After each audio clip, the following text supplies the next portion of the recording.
States will make that slip and look at just continue looking at it. They've been in chapter 4. We'll also isolate a couple people for a while.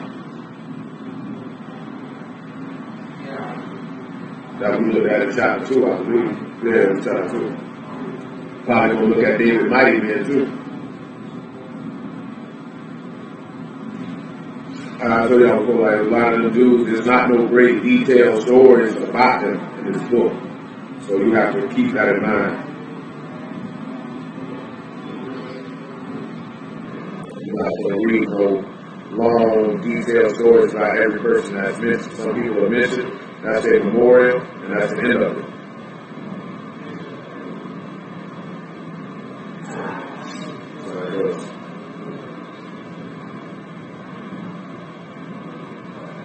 There's a lot of people, so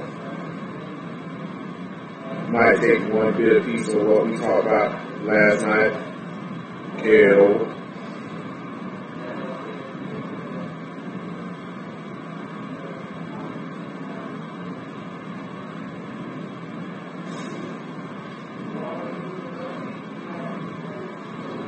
I'm just waiting for everybody.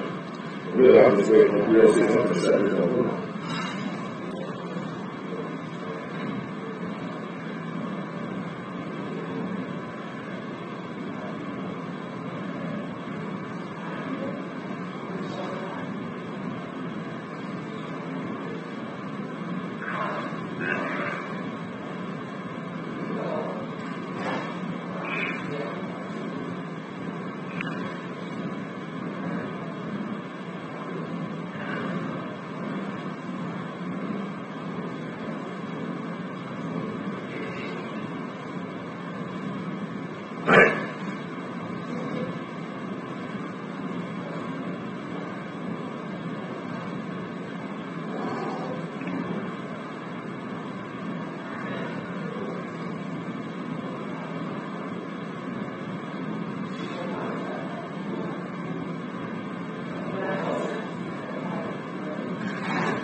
Alright.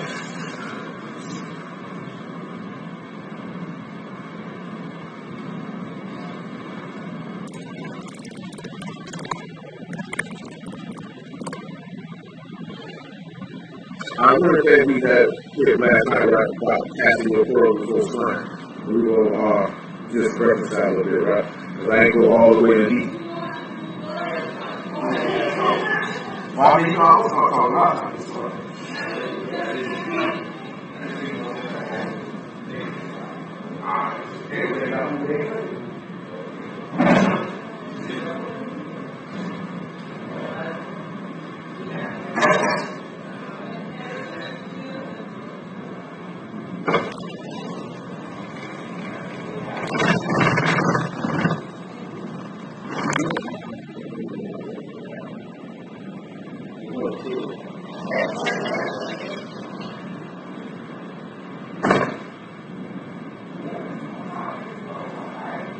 I do know it. You don't see about it like you know. It don't touch like it's hard. My regulars. Oh yeah, my voice was well,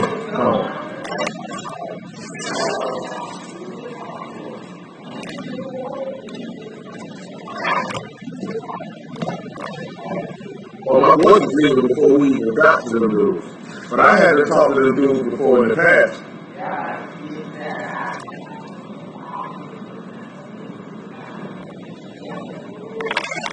Oh, I mean, the dude's an idiot. That nigga told me I got plenty of hoes. That's what he said. I said, looking like that, boy. Shoot. You know what I'm saying? You're doing bad, so I'm gonna kill him. I was almost kill him.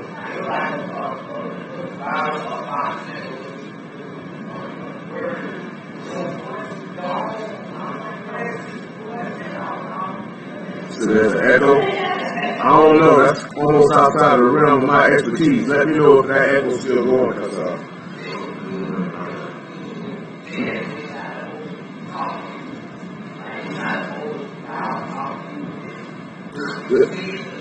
I tell you like that, right? If those were regular people, I won't go off on them like that.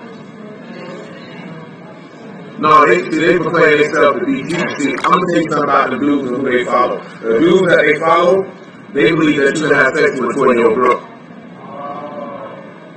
See, Dwight was cutting the camera on and off instead of keeping it on for the duration, so people can see that. Like when we left him, it was all good, but I'm gonna bash your head in though. I'm not gonna play with you though. You know what I'm saying? Because you talking stupid. Like that nigga say Adam and Eve were cousins.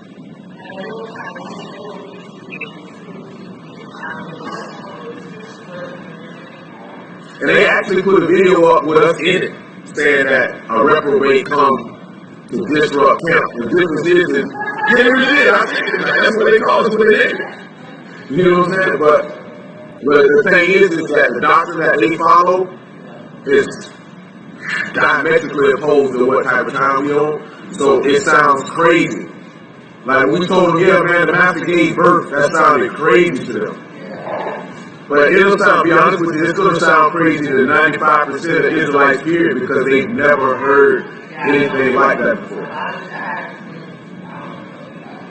Oh yeah, I mean, I met one some couple of your people too, like she wanted me to call her a teacher, but I'm not calling her a nigga, you know what I'm saying? Call her what?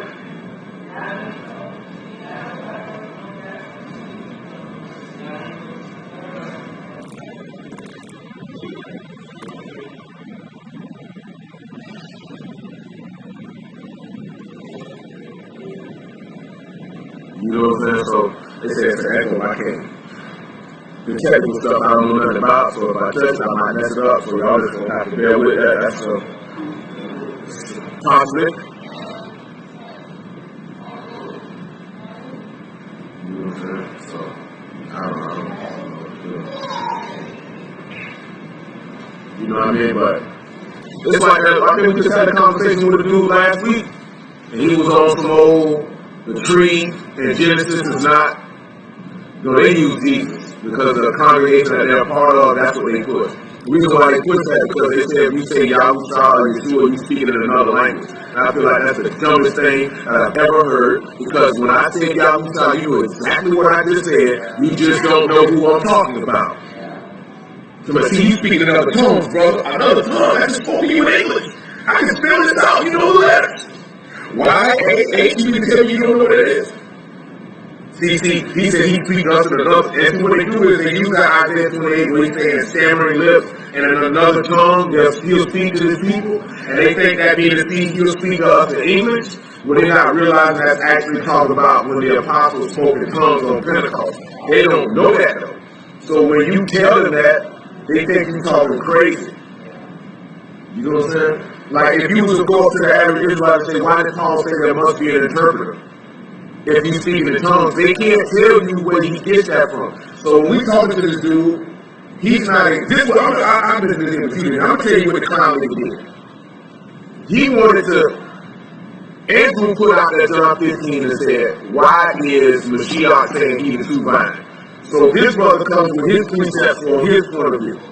But before we got to that point, I said to him, I asked him a question, do you believe the whole book about the Messiah? He said yes. As he continued talking, I said, you know what? I see where we're going to butt heads at, because my perspective and your perspective is not the same. And he taking it as if I'm speaking like, when I say my perspective, like we're not talking about the book. Meaning we don't view the book in the same fashion, so we're not going to meet in agreement. So it would be better served if this conversation stops now. You know what I'm saying? He didn't want to do that. You know what I'm saying? So he gets up and he goes to running down his script. I ain't interrupt this nigga. Truth be told, though, I wasn't even listening to him. You know what I'm saying? I'm walking around the room. Man, you know what I do? I walk around my business.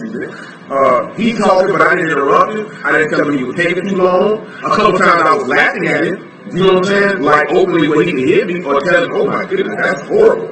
You know what I'm saying? But when we went, I told him we mentioned Genesis 1, Daniel 4, and Hosea 10, and we got to reconcile all of these things that I mentioned so you can see why I said it, and then we can go from there.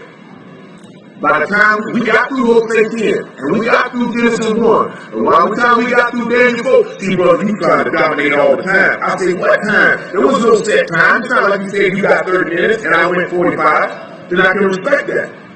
You try to dominate the time. You go, I'm like, bro, I didn't interrupt you one time. Now you're interrupting me. So I told him the only reason why you're interrupting me is you're not listening with the point of learning anything.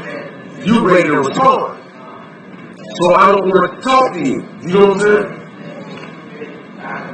You're cute. He wasn't even trying to see how, and we lied because first we need to use the book. I said, bro, I can use the book if you shut your mouth and just let me go. You know what I'm saying? So then we went, and then anybody who knows me know that we're very thorough. You know what I'm saying? We're going to go through it, dig through it. And I'm like, bro, every time you interrupted me, it's making it go longer because while I'm wasting time telling you to shut your mouth, I could be finished by now. You know what I'm saying? Which is another example where I talk about not casting. See, I did that because I was challenged. He asked me to stand on my stance because I was trying. Oh, I ain't talking about the niggas in the class. This nigga just called it. I'm going to tell you what they call it. The nigga knows you. The nigga with the glass, that nigga knows you. Man, I used to catch these niggas every other week and embarrass them. You know what I'm saying? Because they be out there either accosting people or lying. You know what I'm saying? So I would just go ahead and dust them off real quick like. But we was out there finna post up and drop some work on the street. I ain't saying nothing to them, but he was saying little slick subliminal stuff. Why? But that's not on camera. You know what I'm saying? I'm like, look at this whole nigga. If you got something to say to me, then just be a man and say it. You know what I'm saying? But he said something slick to destroy it. So I went in and just said, you know what? Just move to the side, you know, I'll handle that. And that's how that happened. I'm sure because I was waiting for the nigga to do it, and I knew the nigga wasn't going to say nothing to me. See, you were listening back to that. Hey, listen, let's have it. Come here, let's have it. Let's have it. You're not my friend anymore, let's have it. Come here, let's have it. Hey, let's have it. Hey. You say hello? Say hello. Say hello. Say hello. Hey, let's have it. Hey, let's have it. Yeah, you know what I mean? Hey, listen. But that's an example of not casting your pro. Like, they got that stuff because they had to get bashed. But I wasn't really trying to give them anything. You know what I'm saying? I knew he was going to take what I gave you and try to trample me with it.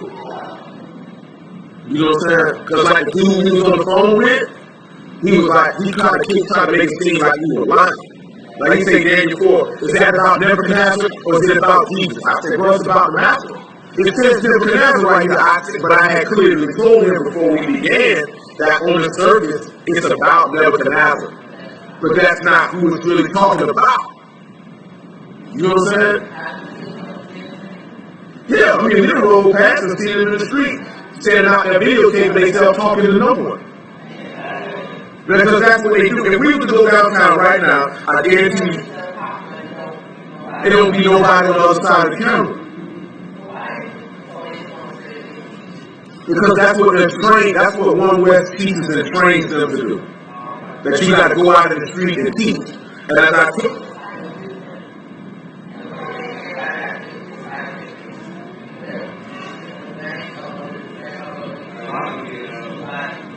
you got. And like I put it this way, because I told this other dude, say, why you don't teach in the street? I try to tell him, my city ain't like your city. You know what I'm saying? Or even some, you know, they get in LA, my brothers in San Diego and in Seattle, where there's downtown areas where if you step out there, there's a whole lot of people coming through. And I tell dudes, my city's not like that. And if you bust out there on a Saturday afternoon, ain't gonna be nothing out there but homeless people. You know what I'm saying? And that's where they go at in Henry Plaza, and there don't be nobody there but homeless people. See, we was out there because of scheduling conflicts.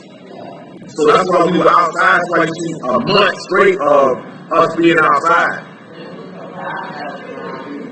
Yeah, and there's people come through and they help, you know what I'm saying? But we already know who you come across in Henry Plaza.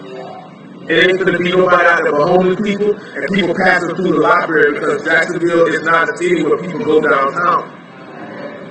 You know what I'm saying? Oh, why y'all go in the hood? Okay, we can go in the hood, but you have to be posted up in the area where you know these people because niggas don't hang out like that in Jacksonville unless they're selling rocks. You know what I'm saying? They don't do it. But see, that's why we find it funny for dudes trying to tell us how to operate in our city. You have to go in the jets and catch dudes out the door. You know what I'm saying? But like, we go out there on Pearl, you know what I'm saying? We go over there and Sherwood, these are regular neighborhoods. You know, nobody hanging out in the corners. You know what I'm saying? Or they gonna be in the house. Or they gonna be at the bar. Or they gonna be where they be. You know what I'm saying? That ain't when you walk around. You ain't just gonna be hanging out. Exactly that type of city. You know what I'm saying? The only way to catch people in a large group like that is catch them in apartments. You gotta get some apartments, and you gotta catch them like that. Because you talking about, we go like the one right now, man, you not finna find nobody standing outside like that, but you're sure. Yeah.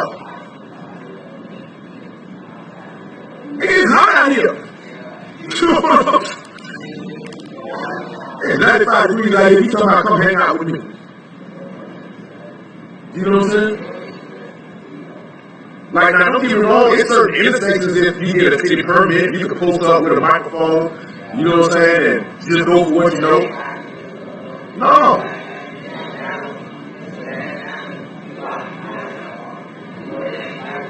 No, and I done told a lot of brothers that, and they don't understand. No, guys, like, and they be funny because y'all not from here. Like, my brother say that they would go out in the streets and drop the truth. Now, I'm telling you, like, bro, my city ain't like that. I said, if you were going to drop the word and catch somebody, it had to be during the week. You know what I'm saying? Saturday come, Friday, 5 o'clock come. Well, you couldn't see nobody downtown till Monday morning.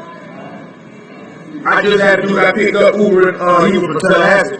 He was just here to catch a flight to D.C. He was like, there ain't nobody out here. I said, yeah, it don't work like that. Same that type of city. You know what I'm saying? But you know it is what it is. But I'm just mentioning that, y'all, to tell you, like,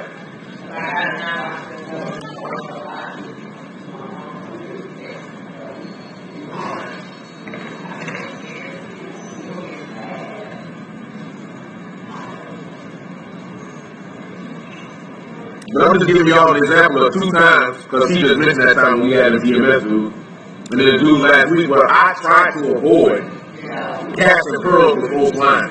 I won't do it. Some people feel like how you hold it, it's not that I'm holding it, it's I'll judge who I'm talking to. And as the conversation's going on and certain things that they say, that's going to determine what I'm going to tell them and what I'm not going to tell them.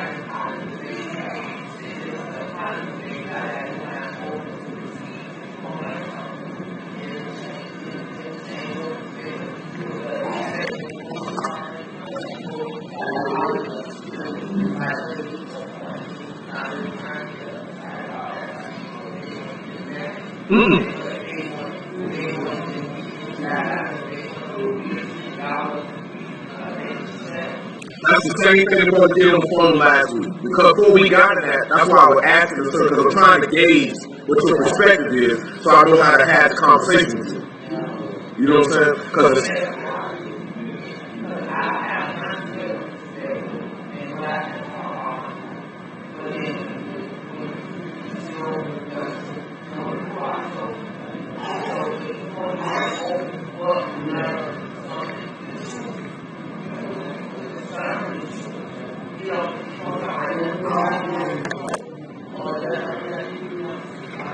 yep.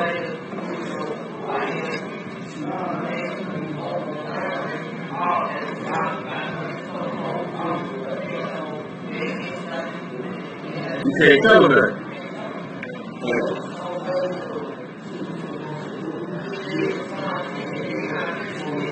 Now, I'm being honest with you. I ain't saying like, if I've already determined that you're stupid, I won't listen to nothing you got to say. And I'll let you talk, but I'm not paying attention to you.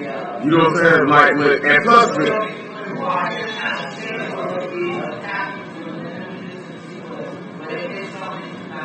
Well, I mean this way. The dude who I was talking to, once he went to talking, I knew what congregation he came from. So then I already know on this particular topic. No, because I dealt with him. You know what I'm saying?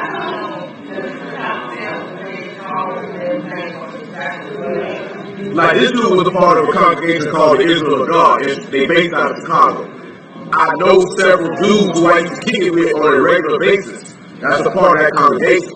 So when he went to talking and coming with his breakdown of how he the true vine, I already know who you come from.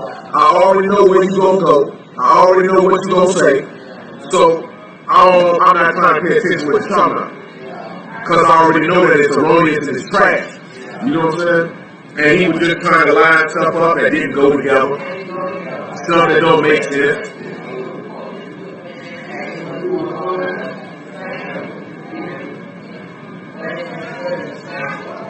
No, I mean, it's just the fact of, look, the girl said what the problem was.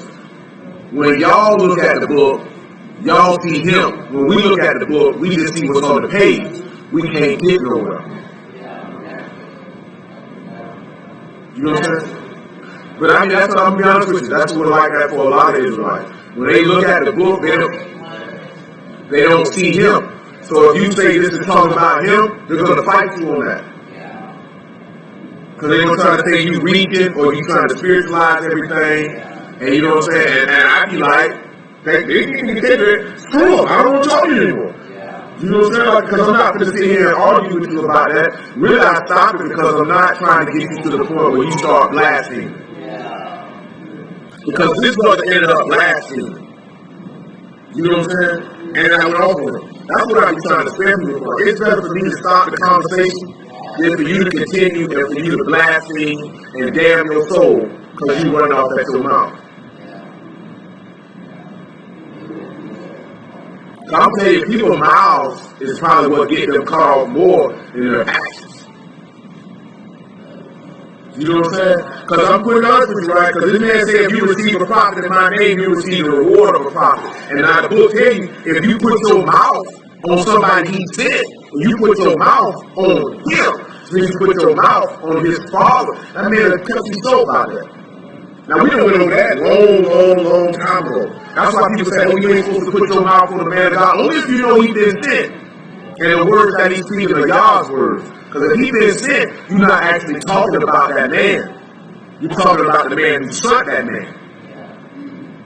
You can see in the wilderness, a lot of people got cut off for complaining. Running their mouth. Ooh, like this.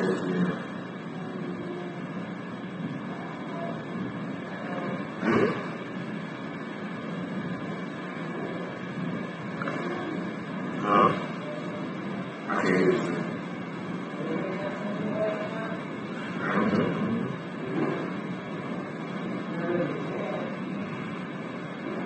You know what time they're supposed to be? What time are they supposed to be? I don't know. I doubt it. They ain't here yet. They probably ain't coming.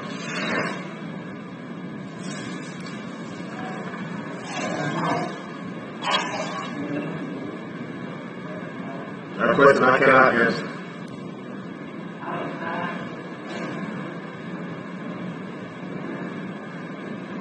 Now, that's what we're supposed to be answering. We're supposed to be in the room with that. I seen nobody in this. I said, sure, I'll come over here. You know what I'm saying? Yeah, that's pretty much what happened. She ended up looking for the salsa people. Made it look like ain't nobody doing no salsa thing. Salsa people is not here. When they trying to do like this, he trying to dance. And it look like ain't nobody here to teach. You know, sometimes that happens on the beach, like the people looking for a nigga don't show up. You know what I'm saying? People don't show up all the time. They don't have it reserved. But like I said, right, it's 2:30. They supposed to be here. If you ain't here, 9 times out of 10, they ain't coming. You know what I'm saying? Because they sent me an email canceling the one of the people they figured last week, hey, it looks like they're not coming through here. You know what I'm saying? I should wait for little mother to come back in here. She just came in here looking for somebody. Ain't nobody here. Well, it's black people. She said, they got stuff on their head. I don't know what they got going on here. Ain't nobody gets off with it.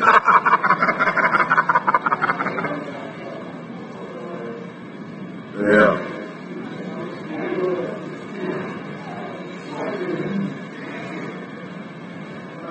Hold on 1 second, y'all. Just waiting on them.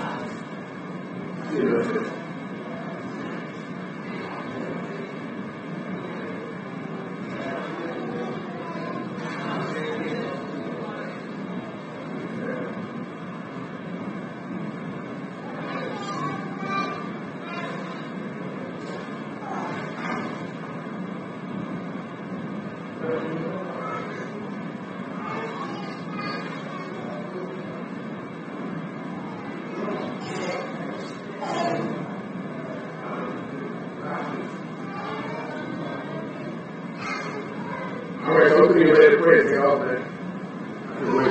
Can't wait no longer. I can't wait no longer. It's 3:30. I can't wait no longer.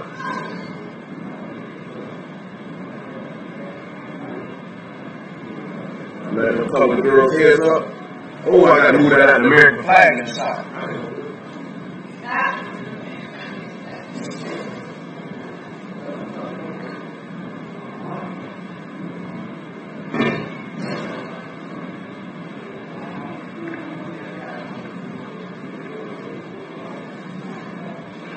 We gotta move that out the way, y'all. That's definitely not gonna work.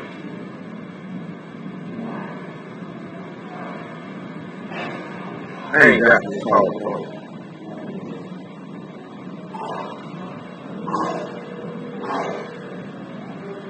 My bad, I ain't even see my phone ring. How everything been going down? What's up?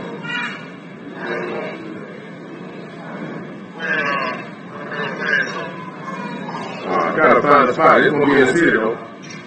I get that information to you though. And who got a conference on their phone? Cause I ain't got one.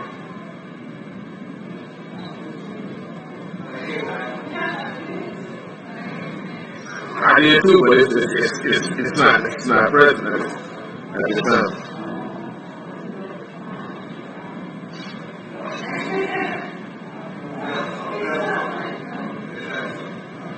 Yeah, I know my 4S, that 4S had one, but this C Plus ain't got that. Or if it did have one, I'd leave it. And didn't know I'd leave it.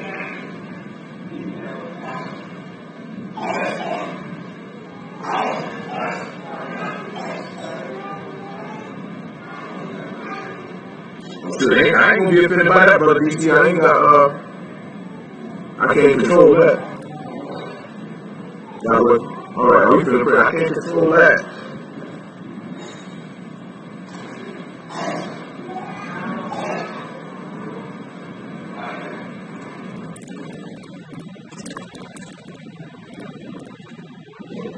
I can't do nothing about that trading stuff, man. Yeah. Alright, y'all ready? Lord, our Father, you thank you for allowing us to gather on our spot. Thank you for our mercy and our righteousness and our truth. We ask you to allow the word to penetrate our hearts and minds that we might be converted to the image of our Son. Direct our paths and our way and let us not seek to our own heart and our own mind. Place your mercies upon our whole house of Yahshua, to Yahweh first and also to thee. Turn the facts of our fear into our righteousness and truth, that we might count the worthy to enter into thy kingdom. And we might receive the gift of the Ruach HaKodesh and show forth our mercy towards us, as you showed our father Abraham, Isaac, and Jacob. Lead us back to the city of Jerusalem, that we might dwell and bask in our righteousness and our life, and dwell in thy temple and to inquire of thee all the days of our life. We ask you to remember all the synagogues and assembly that you on the four corners of the earth. Let thy mercy be with them and visit them with a word, that thy righteousness might be preached in the four corners of the earth. That men might hear thy word and turn and repent unto thee. Showing forth to you all the strength and praise of Yahshua and the living knowledge of King and even the rest. As we receive further, Father, we ask you for a word from our word, truth and righteousness to come to us. We may know that is true, and we may enter that is true. Even our son Yahushua, HaMashiach, is the true our living and eternal life. I'll give praise and honor to the Most High Yahweh, Hashem, Yahushua, this day. John 5:39. Then I think we go to 1 Chronicles chapter 3, if I'm not mistaken. Hey, man, you got a piece of cake. I was like, man, grab.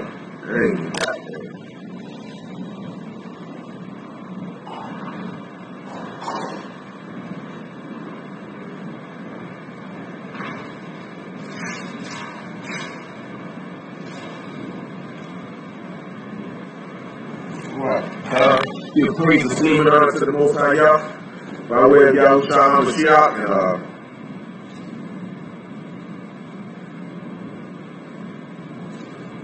John 5:39. Search the scriptures, for in them you think you have eternal life, and there they will testify of me, and you will not come to me.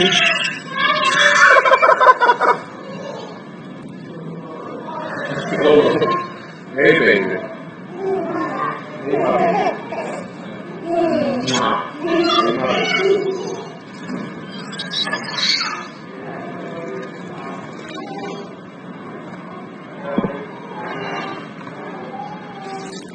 So I started wailing, I started smelling like the cologne I got on my dresser. She smelled like the cologne I got. She smelled like my chrome. But I mean, she smells like a bottle of Chrome Sport, a Zero Chrome Sport that I possess. It smells just like it. Is that cocoa butter or is that a fragrance? John 5:39. Search the scriptures, for in them you think you have eternal life, and there they will testify of me. And you will not come to me that you might have life. I receive not honor from men, but I know you that you have not the love of Elohim in you. So let's look at 1 Chronicles chapter 3, I believe.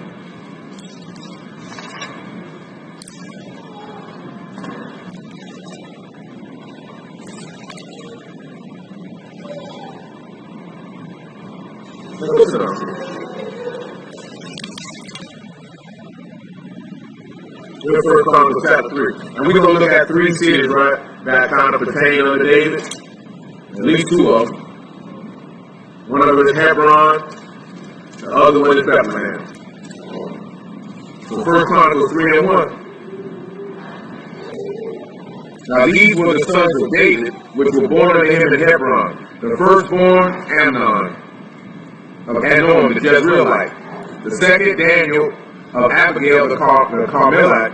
The third, Absalom, the son of Michal, the daughter of Talmai, king of Geshur. The first, Adoniah, the son of Haggith. The fifth, Shepiah of Abital. The sixth, Ithram, by Igla, his wife. These 6 were born unto him in Hebron. And then he reigned 7 years and 6 months, and in Jerusalem he reigned 33 years. These were born unto him in Jerusalem, Shemiah and Sobab, and Nathan and Solomon, 4 of Bathshua, the daughter of Amiel. Ibahar also, and Elishama, and Elephath, and Nogah, and Nepheg, and Japhia, and Elishma, and Elidah, and Elephat, 9. These were all the sons of David, besides the sons of the concubines, and Tamar their sister. So let's bring back over here to verse 42 in chapter 2, and let's sit back and look at Hebron. The place where David reigned at first. So we see last week, nobody didn't really realize that he reigned in Hebron before he actually went and reigned in Jerusalem.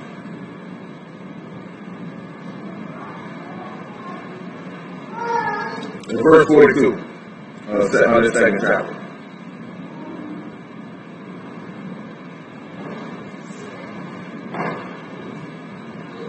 So now the sons of Caleb, the brother of Jeremiah, were Mizzi his firstborn, which was the father of Ziph, and the sons of Marshal, the father of Hebron, and the sons of Hebron, Korah, Tapur, Rekem, and Shema. So now let's look at Hebron, and the first time it's actually mentioned, and that's Genesis chapter 13, and we pick it up about verse 14.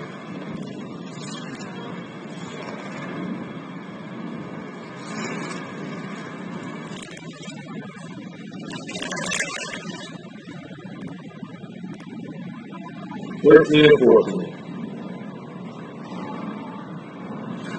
And it says, and Yahuwah said unto Abram, after that Lot was separated from him, lift up now thine eyes, and look from the place where thou art northward and southward and eastward and westward. For all the land which thou seest to thee will I give it, unto thy seed forever. And I will make thy seed as the dust of the earth, so that if a man can number the dust of the earth, then shall thy seed also be numbered. Arise and walk through the land, and the length of it and the breadth of it, for I will give it unto you. Then Abraham removed his tent and came and dwelt in the plain of Mamre, which is in Hebron, and built there an altar unto Yahuwah.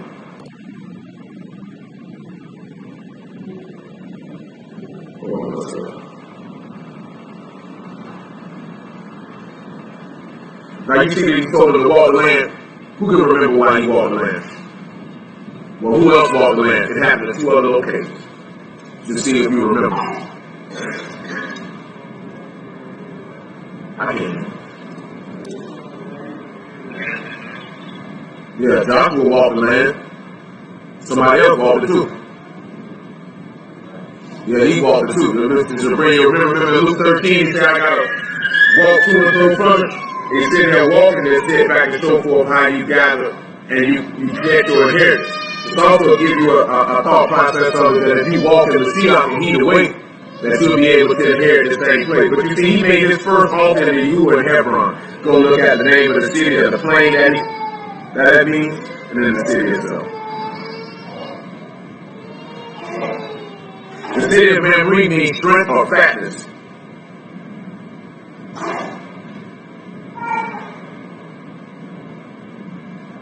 And I think we talked about what Hebron meant. Remember that. And then we go to that Hebron means association. So the city that he created his first altar was a place of strength by association. You know what I'm saying? The city of strength and the city of association. We had talked about it. If you associate something, that means you won with it. This is the place where David dwelt at. This is the place where he made his first altar at. So the first altar is made in a place of strength. So then we need to look at something. Let's look at 2 Timothy chapter 1, verse 7.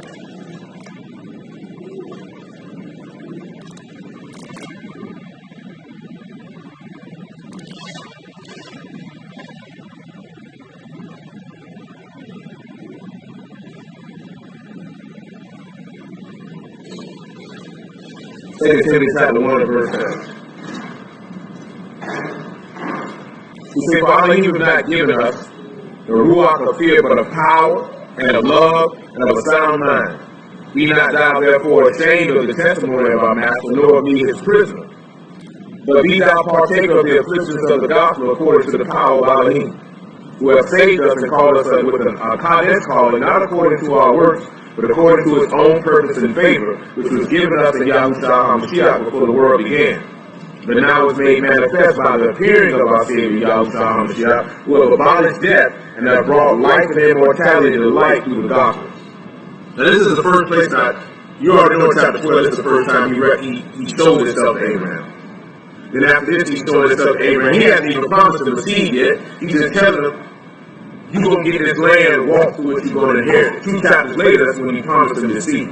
But this is where he makes the first altar to make the offering unto Yahuwah. And the place where he makes that is the place of strength. Now you have to sit back and look at it. It was made in the plain. You know where the master was crucified at? He was in a place called Jezreel, right? You know what I'm talking about? But in that same place that was a plain or a low-lying area, so to speak. Let's look at it in Matthew 26. Because you know, a lot of people say Habakkuk couldn't have been no sacrifice because where was the altar at? You know what I'm saying? But you know, according to law, you know, the altar wasn't nothing but a place made out of wood where you just made the offering at. They didn't realize that the stake itself was an altar. Because they looked at, well, how can he do that? This man can do whatever he wanted to. You know what I'm saying? But he had this man fulfill the law of sacrifice, just not in the way that the people were looking for it. That's why people missed it.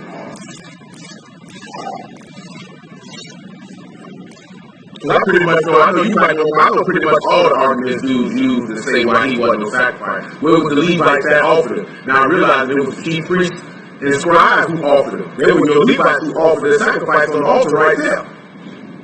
You know what I'm saying? Or they didn't put his neck on him and cut his throat. They did cut his throat because they backstabbed him. If you know it's alright, little man. Matter of fact, now I say that, look at Hosea 6 and 6. It might not be 66, it might be 69. Since I mentioned that.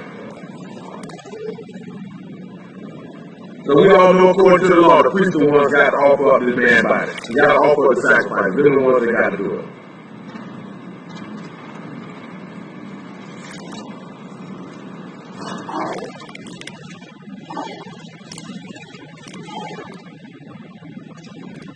Six and 9 actually. About 6 and 8, because I was thinking about Gilead today too, because that's in one of the cities too, man. That's one of the cities, all 3 of them cities is right by each other. Gilead, Hebron, and Bethlehem, they're all right by each other. 6 and 9, right? The whole section. You got Gilead, means a rocky region. It says Gilead is the city of them that work iniquity and is polluted with blood. And as super robbers wait for a man, so the company of priests murder in the way by consent, for they commit lewdness. So he said they murder in the way by consent. They're all in agreement. They all have a desire to do this. Now let's look at Matthew 26 and see what they do.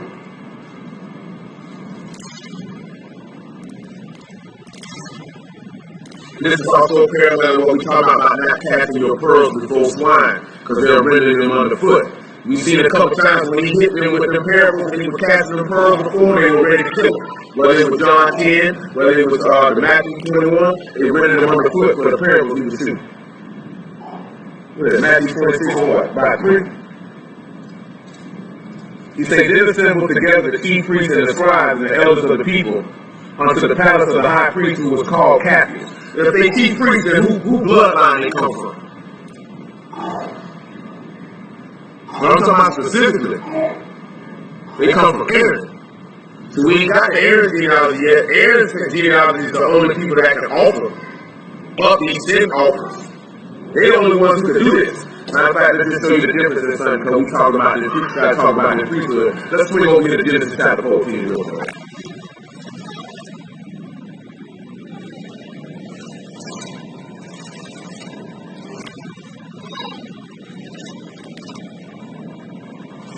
Yeah, baby.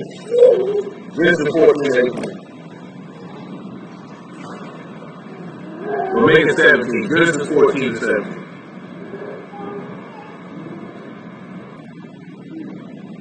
It said, the king of Sodom went out to meet him after his return from the slaughter of Kedorlaomer, and of the kings that were with him, as the family of Sheba, which is the king's Dale. And Melchizedek, king of Salem, brought forth bread and wine, and he was the priest of the Most High Elohim.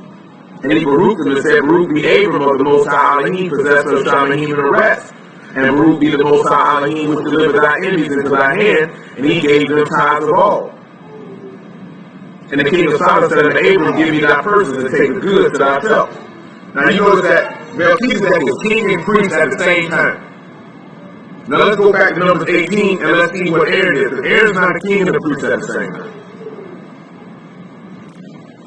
But we have to establish that it's the chief priest or the high priest. They the ones that do the offerings of the sacrifice. Nobody else can do that. We'll look at Leviticus 16 behind this Numbers 18. There's another witness on our law so you can understand. Numbers 18 and 1. It says, and you will say to Aaron, thou and thy sons and thy father's house with thee shall bear the iniquity of the sanctuary, and thou and thy sons with thee shall bear the iniquity of your priesthood. And thy brethren also of the tribe of Levi, the tribe of thy father, bring thou with thee, that they may be joined unto thee, and minister unto thee. But thou and thy sons with thee shall minister before the tabernacle of witness. They shall keep the charge and the charge of the tabernacle, and only they shall come out of the vessels of the sanctuary and the altar, that neither they nor ye also die. So only the chief priests are the ones who can come near the altar to offer these sacrifices. Let's look at Leviticus 16 and back it up.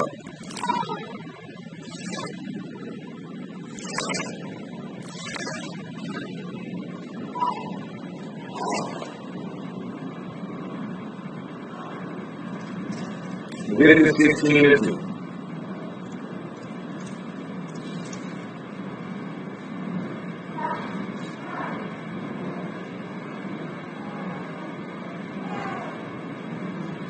It says, and Yahuwah said unto Moses, speak unto Aaron thy brother, that he come out at all times into the Kadesh place within the veil before the mercy seat which is upon the ark, that he die not.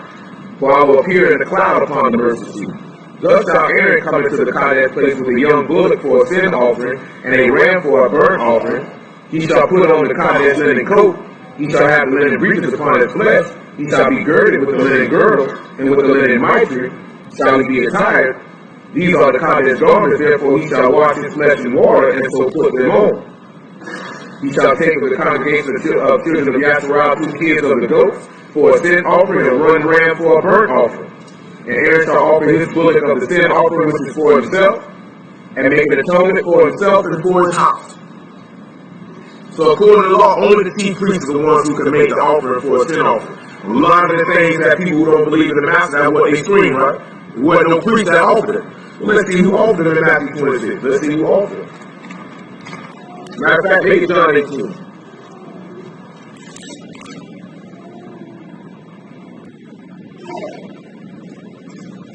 John 18 is about verse 29.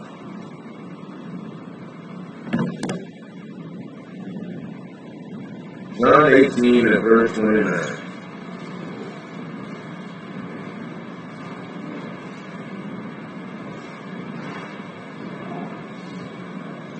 So Pilate then went out unto them and said, What accusation bring ye against this man? They answered and said unto him, If he were a malefactor, if he were not a malefactor, we would have not delivered him up unto thee. Then said Pilate unto them, Take ye him and judge him according to your Torah. The Yahudim therefore said unto him, It is not lawful for us to put any man to death, that the saying of Yahushua might be fulfilled, which he spake, signifying what death he should die. Then Pilate entered into the judgment hall again and called Yahushua and said unto him, Art thou the Malach of the Yahudim? Yahushua answered, Say thou this thing of thyself, or did others tell it thee of me? Pilate answered, Am I Yahudim, thy own nation, and the chief priests have delivered thee unto me? What hast thou done? So it's the chief priests that came forth and offered this man up, just like the law said it did. But you know what they were looking for? A priest to take it in the temple, put him on the altar, and kill him. These men sat back and they considered it away by murder and by lewdness. What is lewdness? That's lust, that's desire. What was their desire? It was to rule over the people. They were worried about losing their place in the nation, which goes back to the one thing that we're going to talk about that I had in my mind. I'm going to get it now. Proverbs 27.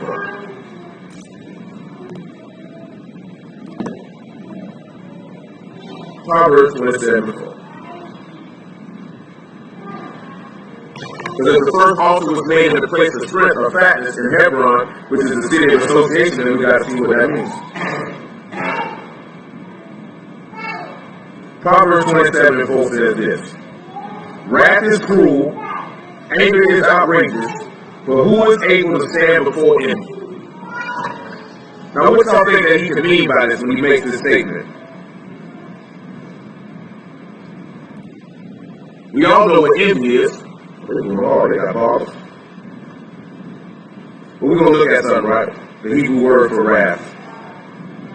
The word is kaman. It's a burning anger or rage or hot displeasure or indignation.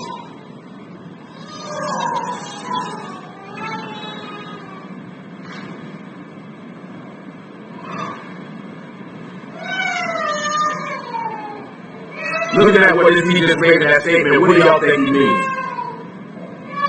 That wrath is cruel, anger is outrageous, but who's able to stand before him? Now, the word for outrageous is shetef. It means a flood or a downpour or overflowing.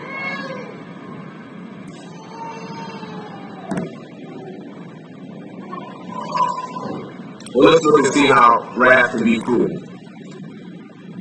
This is Ecclesiastes. Come in Ecclesiastes chapter 7.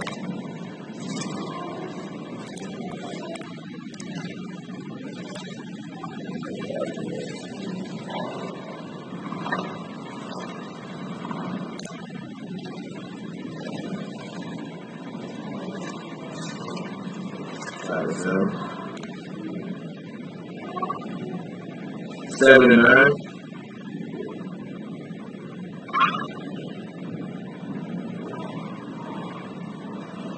It says, Be not hasty in thy ruach to be angry, for anger resteth in the bosom of fools. Now, if he just told you that anger is outrageous and wrath is cruel, how can we reconcile to what happened to the master and eventually down the line what will happen to us? What would make these people angry? What would make people put wrath upon your head if he say that anger is fierce, it's cruel, well, wrath is cruel, and anger is like a flooding downpour?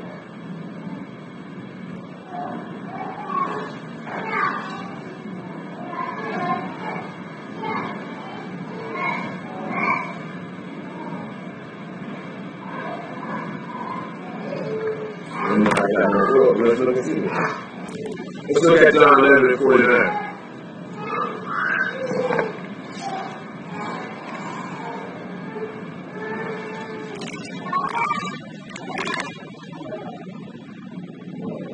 47. Also talking about how these priests are consenting to commit murder in a way by lewdness or the lust of their desires.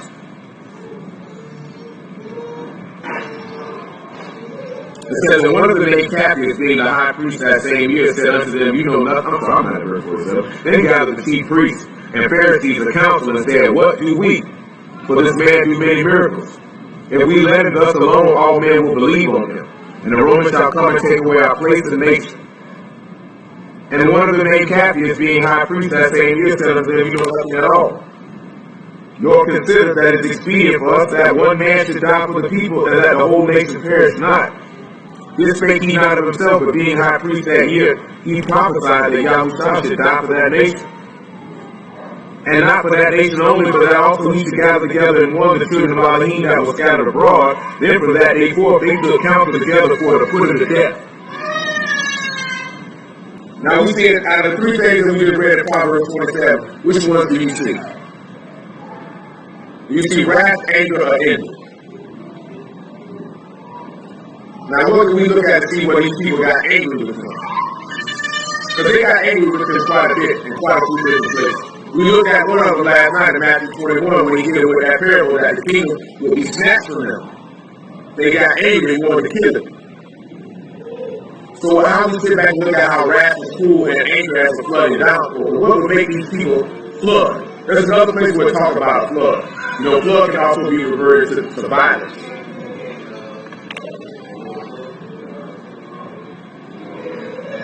I was like, that's something that popped in my head since you said, read. Come over here to Luke chapter 4, I'll show you the example where they got angry with him. This particular matter right here, that he grew angry with you every day, all day.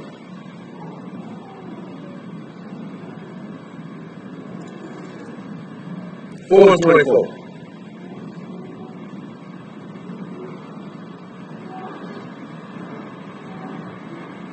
Luke 4 and 24.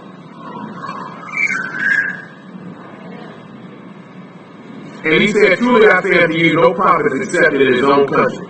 But I tell you of a truth, many widows when Yasharal in the days of Elijah, when Shamahin was shut up 3 years and 6 months, and when great famine was throughout all the land. But unto none of them was Elijah sent, save unto Sarepta, a city of Zidon, unto a woman that was a widow. And many lepers were in Yasharal in the time of Elisha the prophet, and none of them were cleansed, saving Naaman the Syrian. And all they in the synagogue, when they heard these things, were filled with wrath, and rose up and thrust him out of the city, and led him unto the brow of the hill wherein the city was built, that they may cast him down headlong. But he, passing through the midst of them, went his way, and came to Capernaum, a city of Galilee, and taught them on the Shabbat days, and they were astonished at his doctrine, for his word was with power. Now you notice that him just stating the actual fact what was written in the word. Because that's that story in 1 Kings 18 and 2 Kings chapter 4 that Elijah did that for that woman that's out on with him. Elisha healed Naaman the Syrian. They wanted to catch this man off the hill and kill him. So you can see how wrath is cool, or the fierceness of what wrath can do. Wrath can move you to take somebody's life. So you also see that with Saul against David. Let's sit back and look at how that wrath did that for him. Let's look at 1 Samuel 16. Not 1 Samuel 16, talk about 1 Samuel 12.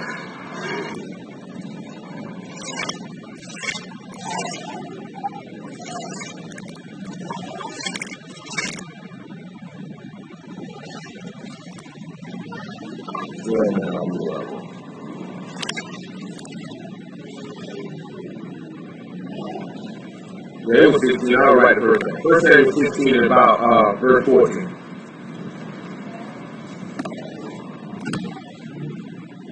Verse 16 and 14.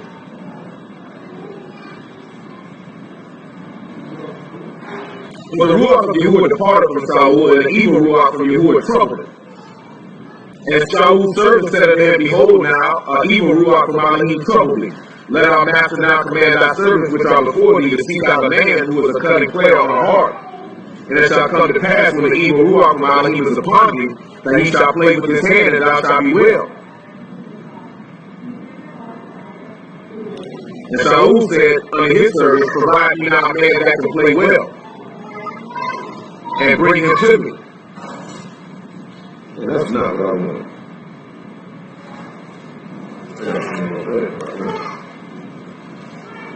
that's 19. 19 what I want.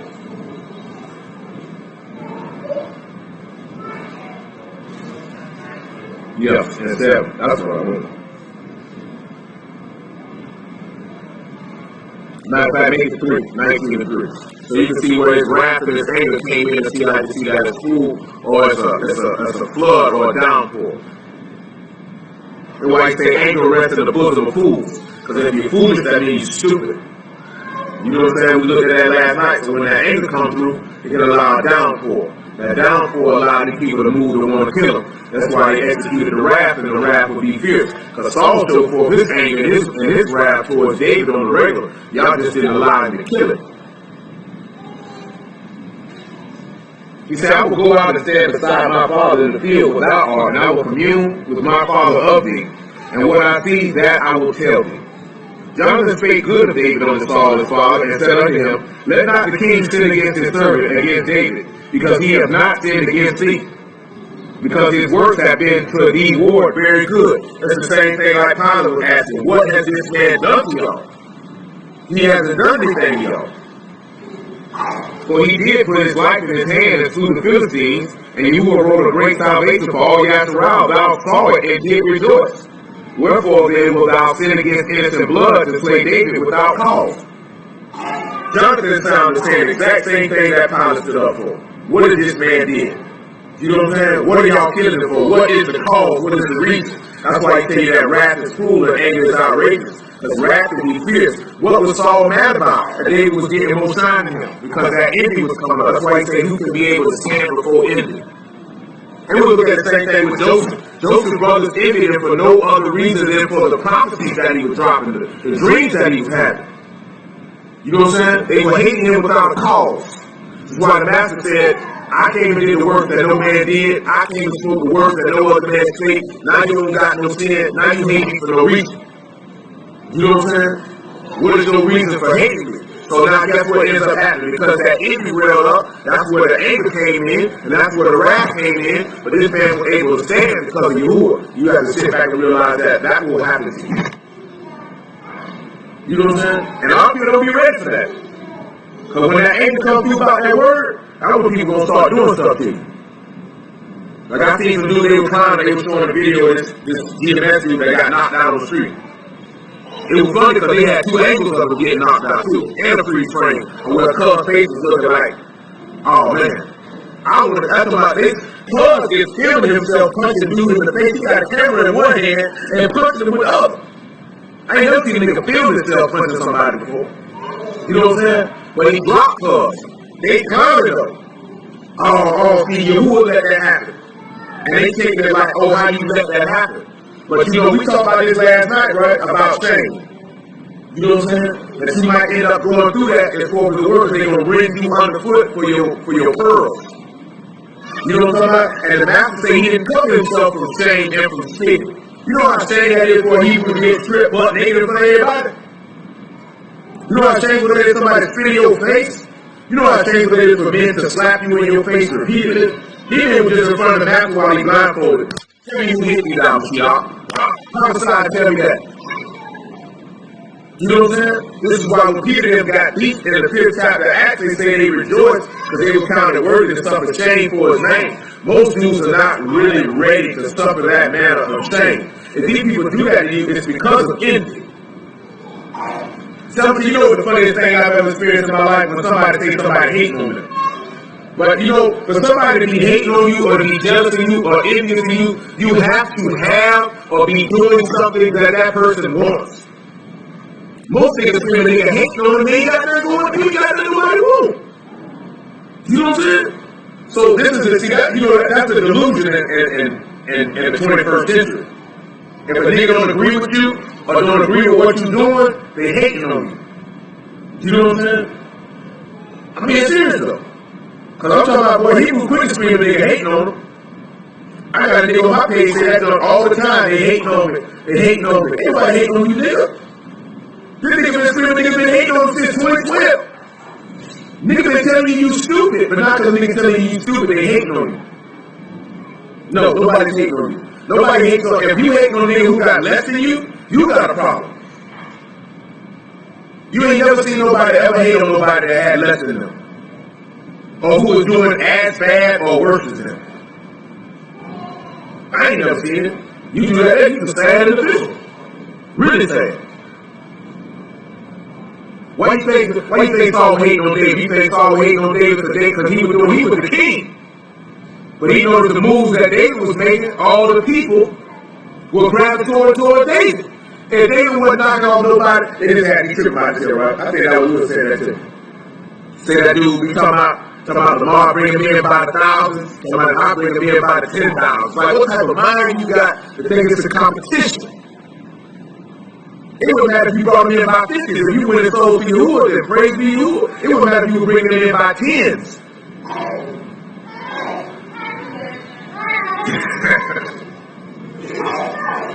You know what I'm saying? You don't think about that type of stuff, though.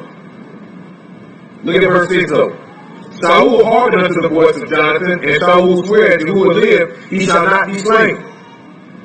And Jonathan called David, and Jonathan showed him all those things, and Jonathan brought David to Saul. Yes, David. And he was in his presence as the time passed. Yes. And there was war again, and David went out and fought with the Philistines and slew them with a great slaughter, and they fled from him. And the evil ruach from Yahuwah was upon Saul, and as he sat in the house with his javelin in his hand, David played with his hand. And Saul sought to smite David even to the wall with the javelin, but he slipped away out of Saul's presence and smote the javelin into the wall, and David fled and escaped that night. So they said the evil spirit came on Saul. So what is this evil spirit that came on Saul to make him want to execute the anger and the wrath of his enemy? What evil spirit came on him? Now let's see what evil. John 13, we'll see what evil spirit came on him. And then we'll sit back and look at how that's the manifestation of the flesh after that. John 13. One call. 13 and 1. John 13 and 1.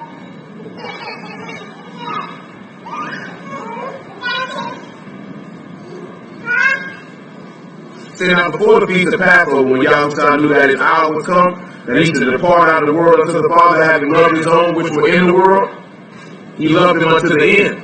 And the supper being ended, the devil having now put into the heart of Judas Iscariot, Simon's son, to betray him. So that evil spirit that came on Saul was Satan. Now he said, you will love of your father the devil, and the lust of your father ye will do. Let's look at what those lust is and what caused Saul to do this. Galatians chapter 5.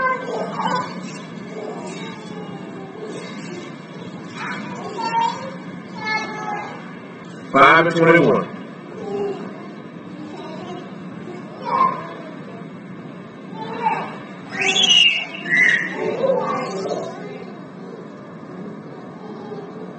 Galatians 5 and 21. We'll make it 19. Now the works of the flesh are manifest, which are these: adultery, fornication, uncleanness, lasciviousness, idolatry, witchcraft, hatred, variance, emulations, wrath, strife, seditions, heresies, envyings, murders, drunkenness, revilings, and such like, of which I tell you before, as I've also told you in time past, that they which do such things shall not inherit the kingdom of Elohim.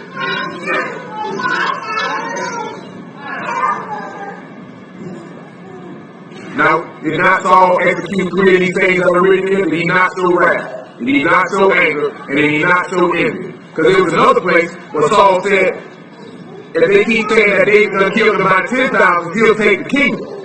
Now, realizing it was Yahuwah that put you in this place, can't nobody remove you out of that place if Yah put you there. But he was more concerned with the people. He wasn't concerned with Yah. That wasn't his concern. See, that's the thing that when you go back and say, how can you believe was receive honor one of another and not the honor that comes from Elohim only? Because he worried about what the people going to think and what the people going to say.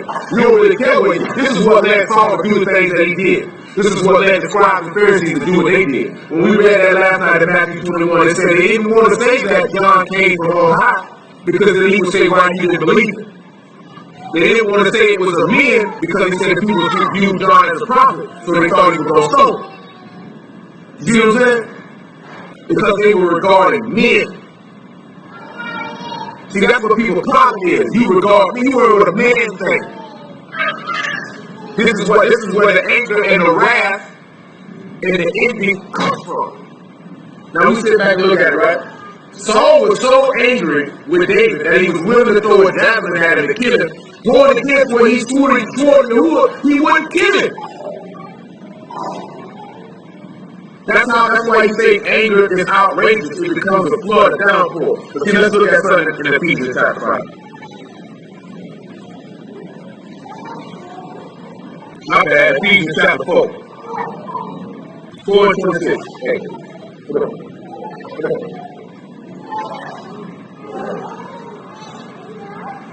Sorry, you heard your mama call you.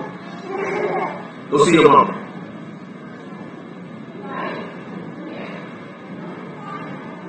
Ephesians 4:26. He said, "Be ye angry and sin not. Let not the sun go down upon your wrath. Neither give place to the devil." What you see with Saul is that because he was angry, that gave the devil place to slide in on it. David had already been playing the heart to where the evil spirit wouldn't fall on it. But because he allowed his anger and that envy in his heart that he had towards David, that's where the wrath got executed and it was fierce. Because we know that Saul went about for a long extended period of time seeking to kill this man. Tell me all this up here to see about the war with his mighty men. How many of y'all familiar with David and his mighty men? How many of y'all even know about that? How many people know how many mighty men he had? Huh? 7? Now he had more than 7. Huh? No, he had more than 30. In 31, he had 37. Yeah, that's what I said. You said 7, he said 30. You put them together. He had 37. You know what I'm saying? Because I said we folks try to talk about Bethlehem and Hebron. Huh? Well, Uriah was one of them. He killed one of his own soldiers. He pulled a shield knife. Now I was just watching the video. No, I ain't talking about Pop. We didn't pass Pop. The Pop was one of his soldiers. I'm talking about, this was the video talking about Blues and the Incident. They were talking about everybody who was in Shield's inner circle is dead or in prison. He's the only one standing. You know what I'm talking about? Like he had killers with him. You know what I'm saying? Not no, this half Pop, he had killers with him. All of them dead, except for like 3, 4 of them. And then he put hits on most of them, and the other ones got killed for killing somebody who he put a hit on. You know what I'm saying? And that's hard when the general put a hit on one of his soldiers for his wife.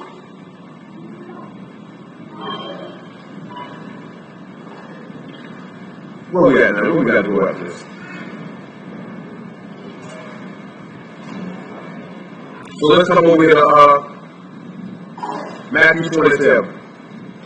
And let's look at it. As a matter of fact, let's come over here to Genesis 37 and look at another place where envy and what wrath and anger from envy produce. Because when you end up being envious of somebody, even though Proverbs 27 eventually it lasts, when you envious of somebody, that's where the wrath and the anger come in at. Because through that envy, you begin to get angry with him, and through that anger, you begin to execute wrath. That's why you say, who is able to stand? At the end, the wrath was cruel of what Saul tried to do to David. And his anger was outrageous because he sent many people out to kill the man. But he was able to stand at it at the end. And it's the same way that Habakkuk went through all that. He was able to stand at it through the end. And if you stand on him, and if you have to experience that, you'll be able to stand at the end. Because we're going to look at the person who's going to execute wrath and anger and envy.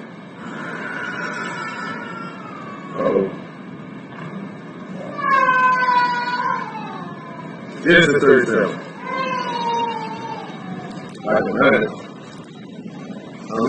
This ain't gonna work. 37 folks.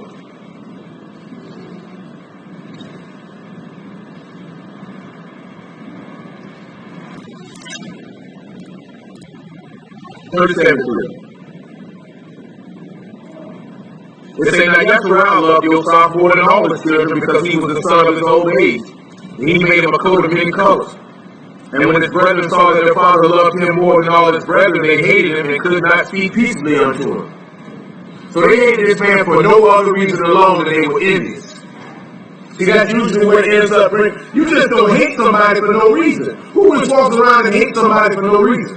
I hate that nigga. For what? And you hate somebody for no reason because you're jealous that they have something that you wish you had. They were jealous of the fact that Jacob loved him more than them. And they didn't like it. You know what I'm saying?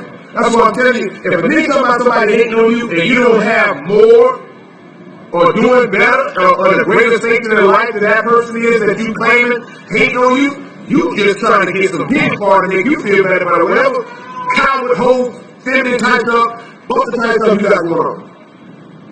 You know what I'm saying? Period. Because not justifying what his brother did, but they had a reason in their mind to hate him. Daddy loved him more than us. You know what I'm saying? So they wouldn't sit back and look at it. Before that point, they ain't never had no problem with Joseph. Because this ain't like they little kids now. Before that point, they had no problem with Joseph. Now he goes saying Daddy loves him more, he goes spit, he dream now, they can't even talk nice to him no more. He said Joseph dreamed a dream, and he told it his brethren, and they hated him yet some more. So now he's dropping word on them, they hate him even more, which take you back to the devil is before. That's why they hated him Mashiach. They knew that he said, this is my beloved son in whom I'm well pleased. They hated him for that. He went to dropping the parables on them, they hated him for that. Which Lord, don't cast your pearls before swine, lest they trample you and render you underfoot. Because the render underfoot or the trample means to tear you into pieces. Let's drop down to verse 10. We're going to read the dream. Y'all know the dream. Y'all know what it is.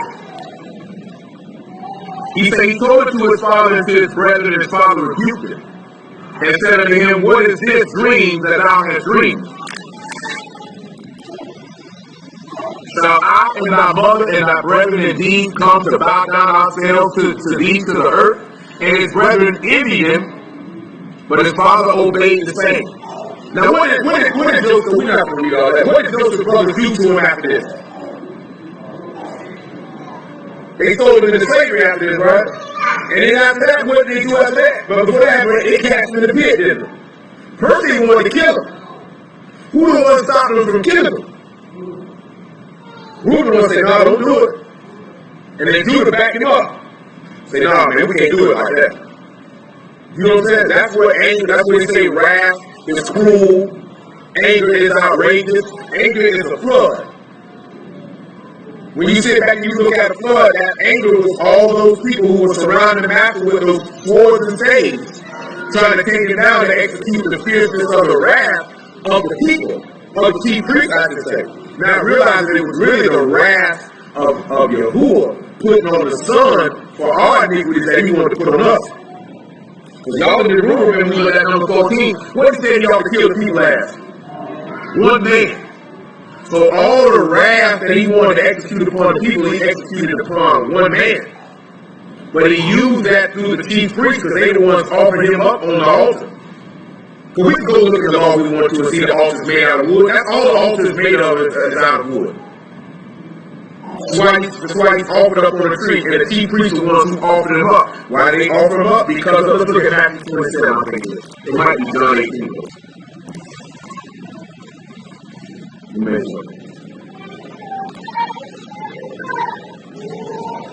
Then we take it back and then deal with it. Now you got to remember, all this here is dealing with the altar of strength. Then we'll turn around and look at something that Peter stated. That you have to be ready to offer yourself on the same altar in Mamre and Hebron. This is the place that he promised him. When he made him a promise that he would give him the land. And this is where he made the first altar at. When you sit back and look at the offering on his first altar that brings forth strength, this will allow you to be a partaker of the promise that he made to Abraham. I'm going to make sure I got the right one.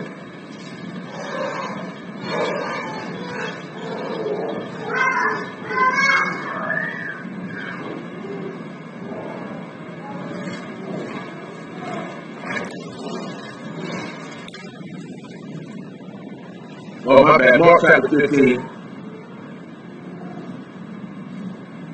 Verse 8.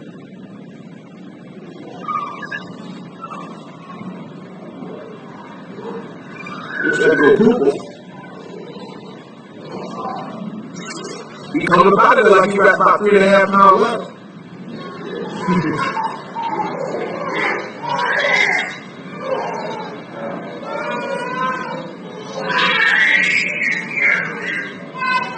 15 and 4. And Pilate asked him again, saying, answer thou nothing? Behold. Y'all sit down. Everybody go sit down. Go sit down. Go sit down. Come over here, sit down. All right. And Pilate asked him again, saying, answer thou nothing? Behold, how many things they witnessed against thee? But Yahushua yet answered nothing, so that Pilate marveled. Now at the feast he released unto them one prisoner, whomsoever they desired. And there was one named Barabbas, which lay bound with them, that had made insurrection with him, who had committed murder in the insurrection. And the multitude crying aloud began to desire him to do as he had ever done unto them. And Pilate answered them, saying, will ye now release unto you the Malik of the Yahudim? For he knew that the chief priest had delivered him for envy. So again, it's the chief priest that who delivered him up. So there goes the Levites making your offering. Now, some niggas ain't gonna like it. Oh, you take it how you want to take it. The people didn't offer them up, the chief priest offered them up. Pilate acknowledged that. So you ain't gonna tell me where it was the Levite that offered the man, because there you go. And matter of fact, not just a Levite, but a seed of Aaron, who's the only one who can offer up the sin offering according to his law. You know what I'm saying? They're the only ones who can do it. That's why we read Genesis 14, and then ran it back to Numbers, and then ran it back to Leviticus, because the high priest is the only one who can make this offering. And they the ones making it. They even took him to Cassian's house. But the chief priest moved the people that he should rather release Barabbas unto them. It wasn't even the people who was on their own want to do it. The chief priest persuaded them. And you know what this is? Isaiah chapter 3. This is what this is. I'll show you this.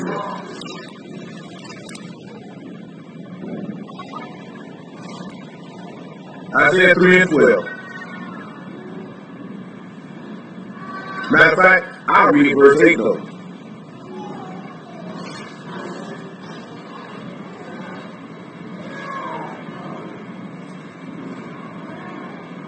Isaiah 3 and 8.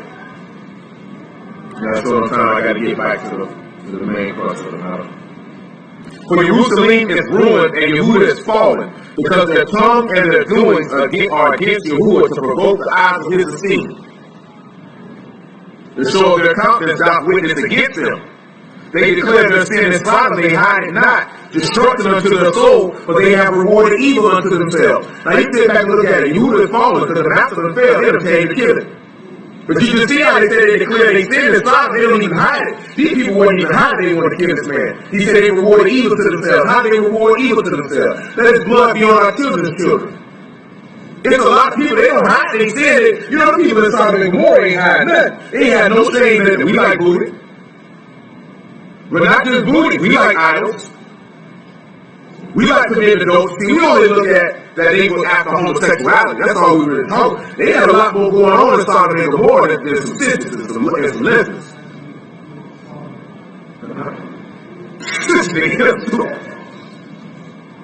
They had a lot more going on than being booty bandits now. Hold on, let's look at Jews, the pistol Jews. Let Jews tell you what they had going on there just besides being booty bandits.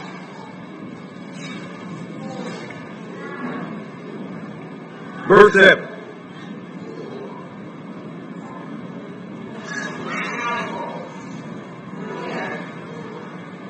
So let's look at what these booty bandits had a problem with. He said, even the Sodom and Gomorrah and the cities about them, in like manner giving themselves over to fornication. Pistol Jew. So you look at fornication, we know those are the things that come in from that defiled man. So that's what they had going on, not just that. You know, some people define fornication as just sexual immorality. I mean, they were getting freaky though. They were around here laying around eating anything. Just like, you know, everybody like to say America's Sodom and Gomorrah, right? But you know, people are nasty and freaky all over the world though. You know what I'm saying? I know most of us ain't never traveled outside the world, but they get freaky in Europe, they get freaky in Asia. You know, they got all manners. You got niggas who get, I know my homeboy Jordan Marine, they say he loved the man, he never want to leave. And that's all he had to do was chop a couple of nuggets. And there's some old Japanese woman in some syrup with her legs spread wide open, and he in there every night. That's what he telling us, you know what I'm saying? He said he's drinking it every night with these Japanese women. You know what I'm saying? They got all types of tricks. Guess what? They go down there in the Middle East too. You know, they like to make them take them air things like that. Them air is more freaky than you are. Don't let them burgers and all that stuff they got going on fool you. Oh yeah, they do. Come back my way and say, well, the A-Rap women like getting loose. I seen dudes shop when they see the videos of the A-Rap twerking. I ain't gonna get off like that. What you mean? Shoot, they nasty just like you nasty. They worship a rock. What you think they got going on? You know what I'm saying? That's it, and I'm saying that because everything we look at it from a Eurocentric view. You got dudes sitting up to say that white people are inventing homosexuality. When you big punkin'. The Egyptians got hieroglyphs in them punkin'. Your God said you got a whole tribe of punkin', and they try to come up for them. I guess they gonna get, if they corrupted the way you would during the time of the flood, that means all the people was out there front. You know what I'm saying? Oh, for real. I mean, they had to be. If he had a kid, you know he out there punkin'. Nobody want to talk about that though. You want to blame that? Oh my goodness. Just because white people might have mastered homosexuality don't mean ain't nobody else doing it. You know what I'm saying? But it's the fact of that when you look at when we look at it in the clip and they see it like Sodom, you look at when they came to knock on Lot's door, they were not ashamed to let that be known what they was on. When you look at a lot of people now, I wouldn't care what has to be homosexuality. Whatever sin they got going on, they not ashamed to let that be known. Even niggas who claim to be in the word. They ain't saying to let that be known. You got to we got to keep law best our ability. You know, I lie sometimes. You got niggas in the word swinging. Like I said, a couple weeks ago, I picked up somebody from a swinging party, which ain't nothing but an orgy. You got 20, 30 grown people swapping bodily fluids with people you don't even know. And niggas do this all the time. Niggas just posted an ad that they doing that in Atlanta. I got friends who I've never been a part of boys. I'm like, how could you even do that? It was women though. But I'm like, as a man, how could you even be comfortable in a room full of butt naked men? You know what I'm saying? How you comfortable with that? I would. This nigga good, dog. I'm for real, but how you comfortable with that? But that's the claim in your sins. Like I say, right, you know, in Europe, they got commercials that are way more vulgar than anything that ever makes TV over here. Like, boy, there's a Skittles commercial they were running, bro. Oh, man. It was pretty bad. You know what I'm saying? It's pretty bad. That's what I'm sitting there telling. Niggas think that the rest of the world is probably worse. It's just to them, they feel like we written and improved over here, and they just open with them. You know what I'm saying? Well, the difference is we just as freaky here, we just don't want everybody to know about it. You know what I'm saying? We don't want everybody to know about it. There's some stuff in the movies overseas where they don't put it. You can't go, here that's porn. You know what I'm saying? For them, that's a regular movie at the theater. Like, what's the problem? You know what I'm saying? Don't think the A-Raps don't get off and make no porn either. You don't even, the Indians got a whole book on how to get freaky. And then you try to make the CD Kama Sutra. This is a sex book. A sex book be your God at that. Yes. Any of y'all that read the books before? Because I read a couple of them in prison. Them people crazy, man. And the stuff they say they can do, I wouldn't know how they would do it. But yoga's different. See, yoga's different than Kama Sutra. Kama Sutra and yoga are two different things. They both worship in the same God, though. But they two different things. No, that's the only difference is that's why I don't blame people who be want to go overseas because then you get a different perspective of these people versus reading it in a book and actually seeing them and being around them. You know what I'm saying? Because then you see a perspective of them that they don't put on the news and you don't read no book. Because the African people are freaky. You know, so everybody bathing in cow urine, sticking their head in cow butts, they do this type of stuff. What was that for there, man? How did that through?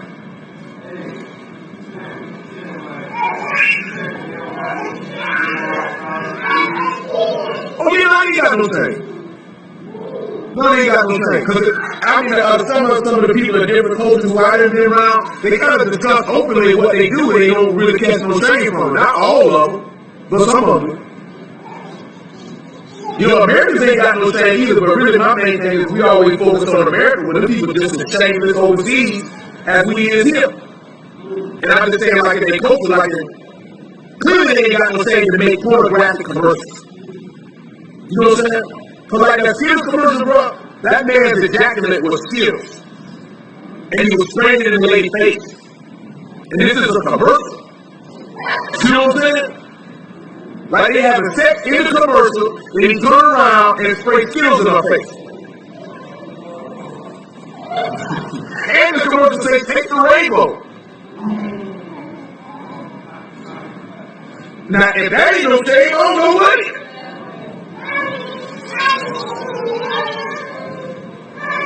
Now, you know something like that would never air over here. Never. This is a standard commercial in Europe. Standard. And I don't think they used to have TV shows in like late 90s showing the difference between the commercials in Europe and the commercials here. And it was drastically different. Like on regular TV, like you ain't gonna see bare naked titties on American TV. You know what I'm saying? I'm talking about network television. In Europe, that's what they used to. It ain't nothing to see those titties.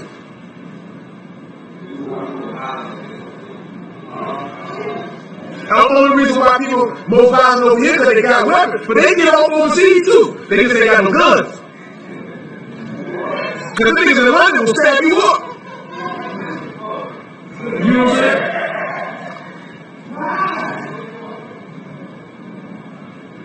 What's that? Isaiah 3 and what? 8? Verse 9? Isaiah 3 and 9. The show of their countenance doth witness against them. They declare their sin as Sodom, they hide it not. Woe unto their soul, for they have rewarded evil unto themselves. Say ye to the righteous that it shall be well with them, for they shall eat the fruit of their doings. Woe unto the wicked, it shall be ill with him, for the reward of his hand shall be given him. As for my people, children are their oppressors, and women rule over them. O my people, they which lead thee cause thee to err, and destroy the ways of thy path. You notice how he says women rule over them? Now you know a lot of brothers have very different divergent views of what that means when they're talking about a woman ruling over them. What y'all would sit back and look at what he means a woman ruling over you? That's not a bad one. Yep.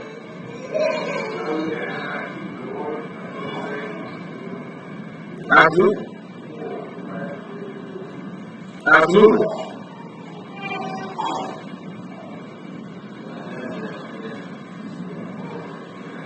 Now when they're talking about over them, the word is ominous, nation, a people, a person, a member of the one people, or compatriots.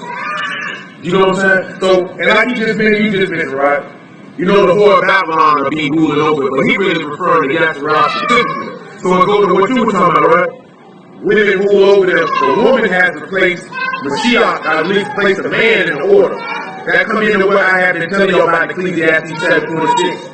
A woman's heart is like snares and nets, and her hands are like bands.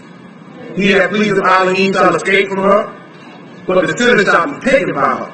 You know what I'm saying? A man who allows a woman to rule over him will be just like what he mentioned with Jezebel and Ahab. That woman will lead you to commit sin. See, Jezebel and Ahab is an example of that. She'll lead you to commit sin because you're going to be more worried about pleasing that woman than pleasing your God. Same thing happened to Solomon. That's why Nehemiah told him to rise up and take courage and put these strange women away. See, that's the hardest thing to sit back and look at it. You might have love for a woman, and she gonna lead you away to where she ruling over you, and you don't want to cut off. Because a lot of women don't want you to rule over them, which is basically just to lead and direct them. You know what I'm saying? They want to do the lead, and they want to do the directing. They want to call the plays. But if you serve Elohim, the man has to call the plays. He's supposed to lead this woman spiritually. She ain't supposed to lead. Why do you think you have so many weak men in our society, and mainly with our own people? Because they went telling them what to do.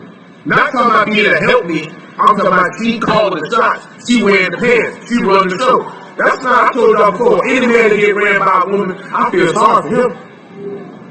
I'd rather be alone or dead before I let a woman run me. That ain't no way, you ain't no man at that point. Basically, you are her son. You know what I'm talking about? And son, you do what I tell you to do. And come here so I can wipe your butt because you done soiled yourself. And put this beer bone so I can feed you because you get food on with your nice clothes.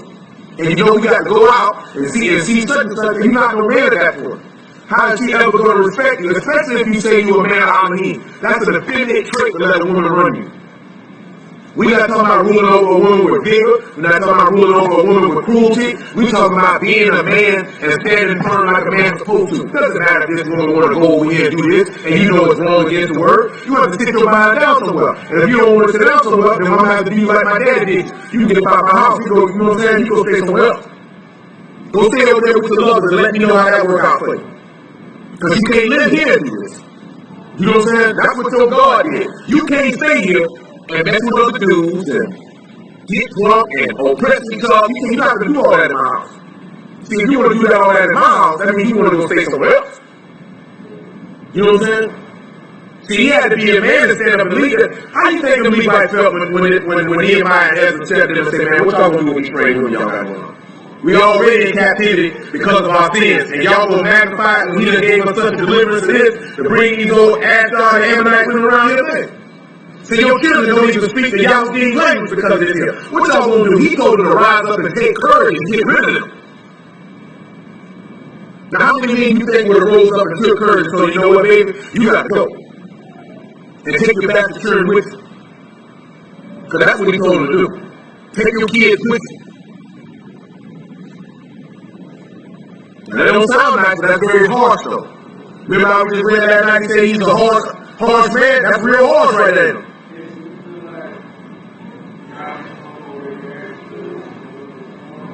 Clearly he didn't, he told him to get rid of him.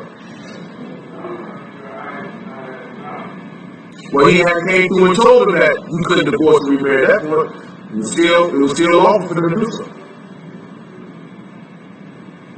You know, I ain't come through when the master one came out, and that's how he told him, I hate divorce and I hate putting away. So that's an abomination.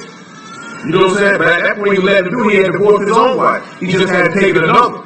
So because he had took his wife and remarried again, they could get remarried. But once the master came on the scene, that was over. That's why he told him what he told him.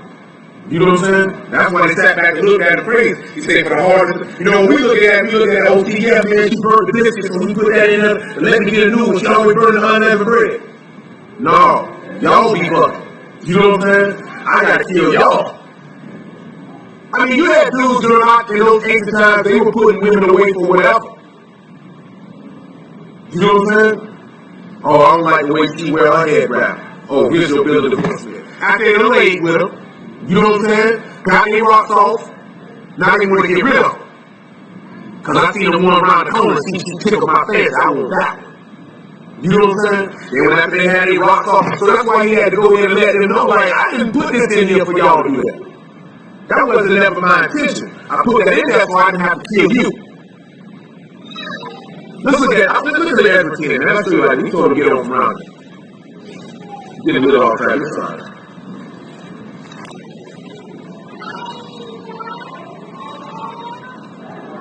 Ezra 10:1. Just sit back and look what he told him, man. You already know what Nehemiah was. Nehemiah was off. Nehemiah around here with the plucking niggas' beards out their face. And slapping dudes. Now you know that's serious when you go to doing that. They brought some training women around there. Can you imagine somebody taking your beard and snapping it about your face? And he would walk around and say he was fighting. So either with open hand slapping them or punching them right in their face. I'm sorry, I didn't hear mine. That's not gonna work. That's what it is. That's really good. Ezra 10:1, right? This is what he tells us.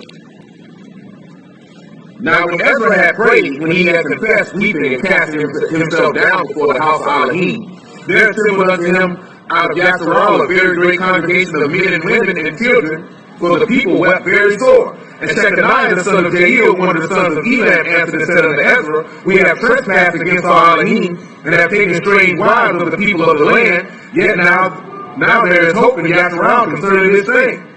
Now therefore let us make a covenant with our Elohim to put away all the wives and such as are born of them, according to the counsel of my master, and those that tremble at the commandment of our Elohim, and let it be done according to the Torah.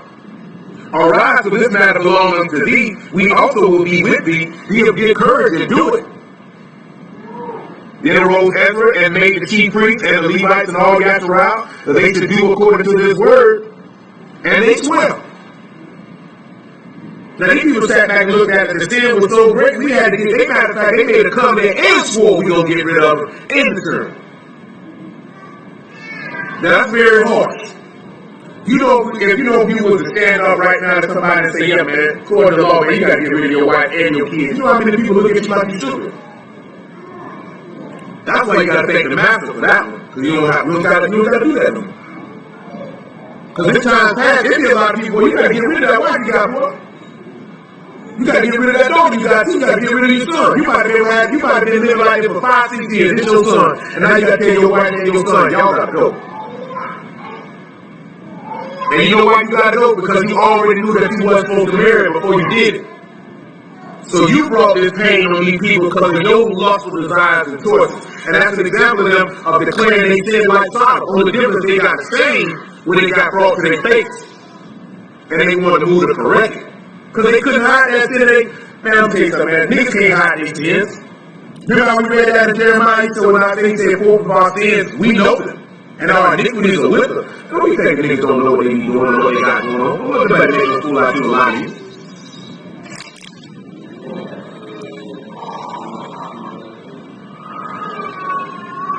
Tap that noggin.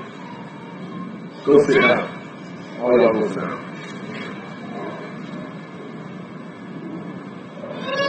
Come over to the First Chronicles 11. You gotta hit this Hebron, man. First Chronicles 11. Yeah, 11 and 1. When we talk about Hebron, I want to try to get Bethlehem in there too. And then finish reading about the rest of David's turn. Well, really the chapter 3 is going to go in is it's going to go into Solomon's children. We already read about Solomon's children. Matter of fact, let's just go to First Chronicles 3 and finish that out with Solomon's children. Because there ain't nothing in there that's mentioned with Solomon's children that's going to stand out. And what we got to look at. Now, where did it say Solomon was born at? You remember where it said Solomon was born at? No. He was born at Jerusalem. Solomon was. The first 6 that he had were born in Hebron, and the rest were born in Jerusalem. We in verse 10 of 1 Chronicles 3, so we can knock that out. Because chapter 4, we don't get chapter 4, that's going to be Yehuda. That's a whole other thing. Now you see, it's specifying. It went from, chapter 2 was from Yasharal to David. So what you started out in chapter 1 was from Adam all the way to Eve. So he started with Adam all the way to Esau's descendants. Then chapter 2 goes from Jacob's descendants all the way to David. And then 3 is dealing with David. And then 4 going to deal with Judah. Then it's going to go tribe by tribe after that. Till they pause and start dealing with Aaron.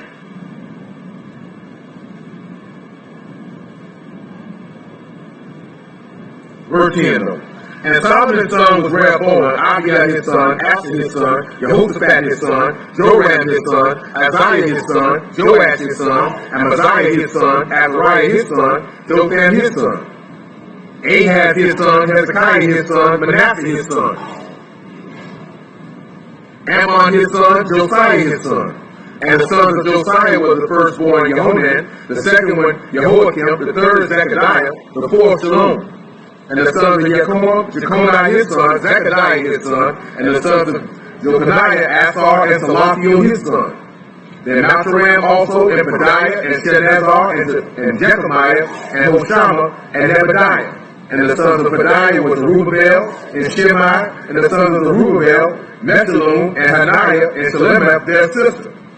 And Hashabur, and Ohel, and Bechariah, and Hasadiah, Jezebel, 5. And the sons of Hananiah was Telath and Jesiah, the sons of Rephiah, the sons of Arnan, the sons of Obadiah, the sons of Shechaniah, and the sons of Shechaniah are Shemaiah, and the sons of Shemaiah are Hutush and Egel, and Beriah, and Uriah and Shaphat 6.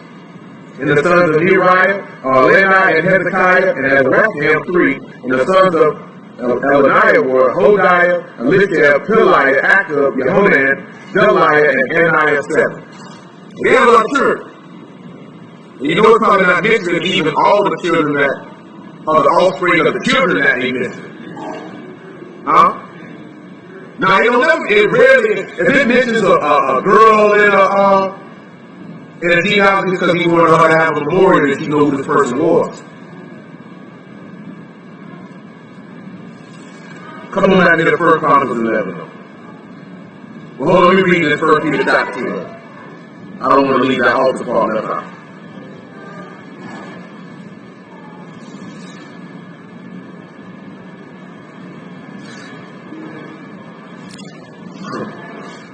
Yeah, what's up?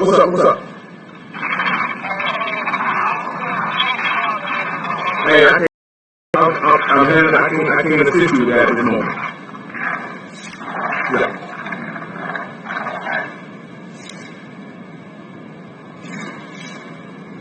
First Peter chapter 2, right? Verse 6.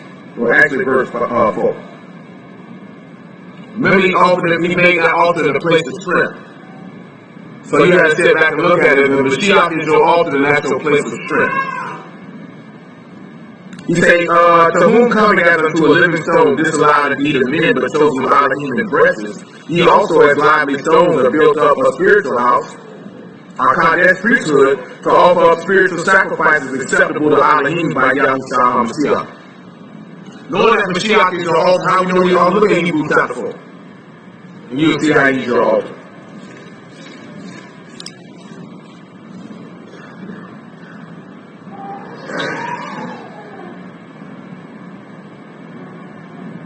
Forward about verse 14 to make it 13.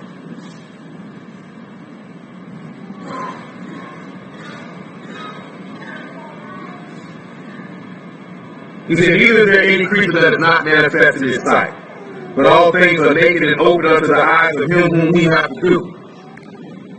Seeing then that we have a great high priest that is passed into Shamayim, Yahushua the son of Elohim, let us hold fast our profession. For we have not a high priest which cannot be tempted, touched with my apologies, with the feeling of our infirmities, but was in all points tempted, like as we are, yet without sin. Let us therefore come boldly unto the throne of favor, that we may obtain mercy and find favor to help in the time of need. Where did we read that in the law, which was in that inner sanctum beside that altar? You know what was there? We read in Leviticus 16 when it says when Aaron got to go in to make